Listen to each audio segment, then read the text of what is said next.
What's up, fam? Dr. O. So, full disclosure, it's going to be kind of tough. Learning about the passing of Dr. Joe Madison, the Black Eagle. I kind of met Dr. Madison before I met Joe Madison because I worked for his daughter, Shauna Renee, when she was hosting on the satellite show, radio show as well. This is before the Sirius XM merger. And this on Sirius Radio, and she hired me, as a host, and I got the networks and stuff change names, mergers and stuff or whatever. And just seeing her and her dedication, like I had listened to Joe Madison on like WOL and all of that type of stuff, but I had never met him.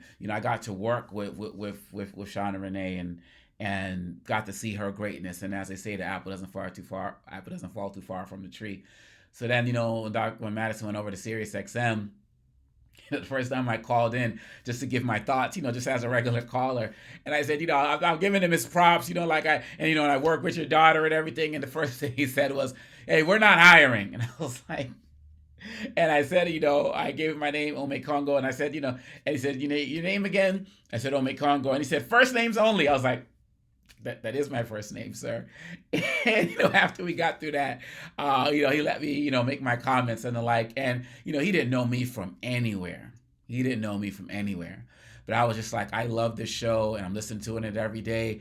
Sometimes as a professor at American University, I was late to class, or almost late to class, I should say, because he was just hitting a point. And even though I knew I could pause it and rewind it later, I'm like, I need this because I need this information right before I go into class. Like, you know, he was the teacher. I mean, he was so much more than that. But he was a teacher. And then I was on a show. I got a chance to be a guest on his show for my book, Grow Towards Your Greatness: 10 Steps to Living Your Best Life. He had my sister and I on, Omékongo Dibinga, who to talk about motivation and her book, Put Your Shoes On, and the work that she was doing. And not only did he have us on the show, but he had us in studio. And it's like, wow, I'm here with like Joe Madison. It's like, do you know who you are, Miss Dr. Madison? Because I know who you are, and I'm like up in this space. It's like, and he did that, and then I got into a thing with Sean Hannity. I was on his show, a little debate there, kind of went viral and stuff, and I'm listening to the show because I listen every day, and they play the clips from it, and I'm like, wow, this is amazing, and like, they're calling me to come on, and I'm like, yo, I'm listening right now. So I go on, and we do that. And then the last time I was on his show was to talk about this book, Lies About Black People, which he was the first person to endorse. And what he wrote was, Dr. Dibinga is this his generation's Carter G. Woodson. Lies About Black People makes a global impact and rises above the banalities of lies and racist platitudes that have existed for centuries. I predict it will be read and studied for generations to come. This is what this great man said about me. And this is why I'm sharing this video right now, because for anyone who got to know Dr. Madison on any level, and even if you never met him, just listening to his show every day, or reading his works or watching his speak, whatever, you know that this man was selfless. You know that all this man wanted to do was advance humanity. All he wanted to do was make this world better than he found it. And we can go from everything from his saving lives with his prostate cancer advocacy. I've listened to people call up in the show crying because they're like, man, you saved my life. Recommending this test or telling me what to do with this pain or this or that. You saved my life. As a motivational speaker, I've had a couple of opportunities when somebody has said, like, you saved their life with their words, and there's nothing more humbling than that. And this man heard it weekly, and I'm sure through the emails and people coming up to him at shows and talks. Not only did he save lives, he freed lives, freeing enslaved people in the Sudan with his activism, putting Sudan on the map when people didn't want to talk about it, didn't want to call it genocide. Got people like, the late Colin Powell, to call it that. I mean, there's so much I can talk about. Voting rights before the hunger strike, has the record for registering the most people and the like. And he talks about not wanting to have that world that his grandchildren will live in. He just rather die before he'd see them go through what he went through. And I'm not the best with tech or anything here, so I'm not the good at being able to pull up the thing on the screen. So I'm just going to my social media page, and I'm just posting what I shared earlier. Hopefully that's showing there. This picture with my son when he talked about fighting for his grandkids. I knew that he was also fighting for my child as well, and my three children. And when he talks about just coming up from working on garbage dumps, and coming to being interviewing presidents now in the Oval Office, it's like, I don't know, it's just like, wow. It's just like, wow, this guy, this man, this leader, this father, this grandfather, this husband, born with the opposite of a silver spoon in his mouth, no spoon, and just did so much for us. So much for us. And, so many of his mantras, what are you going to do about it? I say all the time. Just yesterday, I had students come into my class and I was talking to them about, they wanted to interview people for a podcasting they were doing. And I said to them, you got to remember that your next question is based on the last answer.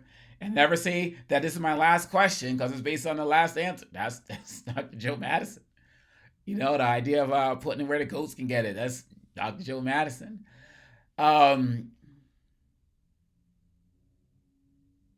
In posting this tribute to him, Karen Hunter says often that if everybody does a little, nobody has to do a lot. He did a lot.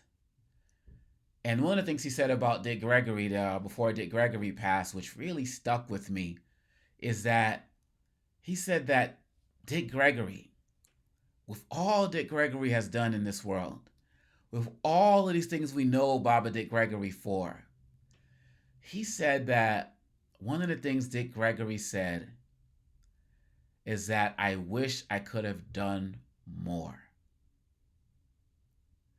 I wish I could have done. Dick Gregory? I mean, come on. Who did everything and then some. For him, it wasn't enough. And given the fact that him and Dr. Madison are cut from the same cloth, I know that Dr. Madison probably felt the same way. They did a lot. What we have to do is we have to recommit, doubly commit, or for many of us, commit for the first time or whatever, to just do a little bit more than we've done. And for those of us who can do a lot more, which I feel like we all can do a lot more so that we can recreate 20, 30, 40 Joe Madisons.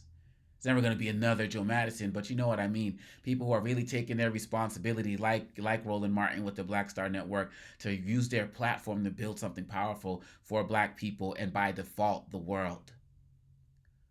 So, how are you going to honor Dr. Madison? Just commit to doing more in your space. Buy his book, Radioactive. Read it. Go on YouTube. Watch the interviews. Madison Classics on SiriusXM. Like, do whatever you can to let his energy pour into you. Because he poured and poured and poured into us. He poured into all of us. Tiffany Cross, Joyanne Reed, Roland Martin, Cousin Sil. I mean, I don't even go down the list. But one of the things we talk about with Madison, one of the many things, is paying it forward. And he paid it forward. And so the least that we can do is pay it forward. Use our platforms to talk about real stuff. Use our platforms to not talk about, only frivolous things. Use our platforms to help us do better for our grandkids' kids, as Andre 3000 said. And so, Dr. Madison, I thank you for what you did for me, but more importantly, I thank you for what you did for humanity. And I'm gonna continue to follow in those footsteps. I'm following in his footsteps. My mom is still with us. My dad went home in 2020, and in all of their activism, and following in those footsteps for my entire life. And you're giving me other footsteps to follow in, because really the path is the same. Whether it's you, my dad, Dr. Dibinga Wasaid, my mom, Dr. Glayla Wakamungo, Fannie Lou Hamer, Patrice Lumumba, whatever, whoever we're talking about, I know firmly more than ever that that's the path I walk in. And can't feel the footsteps, but I'm going to do my best to keep taking up little parts of those footsteps. So rest in peace, rest in power. You always talked about the black eagle flying high, flying above everything else. Well, now you're flying higher than that. You're flying higher than that. And you're up there with the greats because you are great. So this was my best effort to put it where the goats can get it, as you say. And, you're still here on many levels. But we love you. To Sherry, to Shauna Renee, the whole family, everybody. We love you. And we got you.